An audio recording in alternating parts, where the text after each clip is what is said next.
আপনারা ভালো হয়ে যান, ভালো হয়ে যান।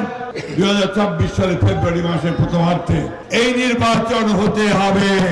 এই নির্বাচনে কোনো বিকল্প নেই, কারণ এই নির্বাচন যত দেরি হচ্ছে বাংলাদেশ তো দুর্বল হয়ে যাচ্ছে। জনগণের সমর্থন ছাড়া কোন সরকারি সফলতার সঙ্গে দেশ চালাতে পারে না। তাই আমরা খুব পরিষ্কার করে বলছি, আপনারা ভালো হয়ে যান, ভালো হয়ে যান। এই নির্বাচনে অংশগ্রহণের জন্য প্রস্তুতি অনেক আগে থেকে শুরু করতে। কেন মানুষকে বোকা বানাচ্ছেন? আপনাদের যত বড় বড় বিলবোর্ড দেখলাম, আমি তো অন্য কোনো দলের অত বড় বিলবোর্ড দেখলাম না। যত পোস্টার দেখলাম, অন্য কোনো দলের এত পোস্টার দেখলাম না। তাহলে কেন মানুষকে বোকা বানাচ্ছেন? আপনারা তো নির্বাচন করবেন, নির্বাচন না করলে আপনাদের অস্তিত্ব থাকবে না। নির্বাচন করলে আপনারা যদি পরাজিত করবেন, সেই জন্য আপনারা নির্বাচন পেছাতে চান, তাই পেছাতে চান, বন্ধ করতে চান। বন্ধুগণ, আমি খুব পরিষ্কার করে বলতে চাই, আমরা বিএনপি নই, সারা দেশের মানুষ এখন নির্বাচন চায়। এই জন্য চায় দেশকে যদি রক্ষা করতে হয়। আপনারা বিশ্বাস করবেন না, অর্থনীতির অবস্থা খারাপ হয়ে গেছে। আমার চেয়ে আপনারা ভালো বলতে পারবেন, খারাপ হয়ে গেছে না? কেন? নির্বাচিত সরকার নাই, বিদেশ থেকে বিনিয়োগ আসে না, টাকা আসে না। যারা প্রজেক্টে, ইন্ডাস্ট্রিতে, কলকারখানায় যারা টাকা নিয়োগ করবে, তার টাকা পাঠাচ্ছে না। কি বলছে? আগে একটা নির্বাচিত সরকার চাই, আর সেই নির্বাচিত সরকারটা হচ্ছে বিএনপি। বিএনপিকে দেখতে চায় এখন আন্তর্জাতিক বিশ্ব এবং বাংলাদেশের মানুষ, এবং সেই জন্যই আমাদেরকে নির্বাচনের দিকে যেতে হবে। 2001 সালের নির্বাচনে এই রাজশাহী, গ্রেটার রাজশাহী ডিভিশনে রংপুর এবং রাজশাহী সহ আপনার 77টা সিট বিএনপিকে দিয়েছিলেন, ঠিক না? এবার আরো বেশি যেন দিতে পারেন, সেইভাবে আপনারা প্রস্তুতি গ্রহণ। আমাদের বয়স হয়ে গেছে, আমরা বেশি দিন বাঁচব না। নতুন যে প্রজন্ম আছে, এই প্রজন্মকে তাদেরকে সত্যিকারী স্বাধীন সার্বভৌম বাংলাদেশ নির্মাণ করতে হবে।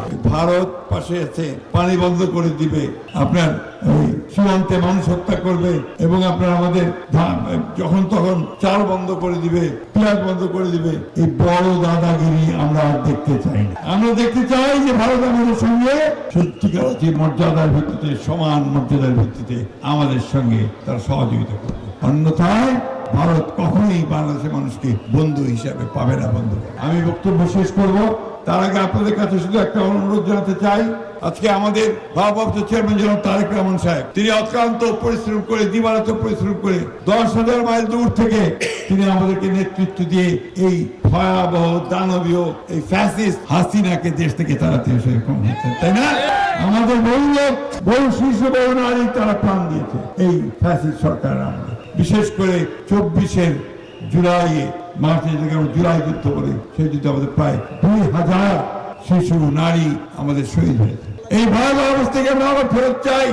ওরা আবার সেই দিল্লিতে বসে হাসিনা বিবি সেই হুকুম দিচ্ছে, মারো, উড়াও, পুরাও, বাড়িঘর জ্বালিয়ে দাও। ওই হাসিনাকে কেন আপনারা এই দেশে ফেরত আসতে দেবেন?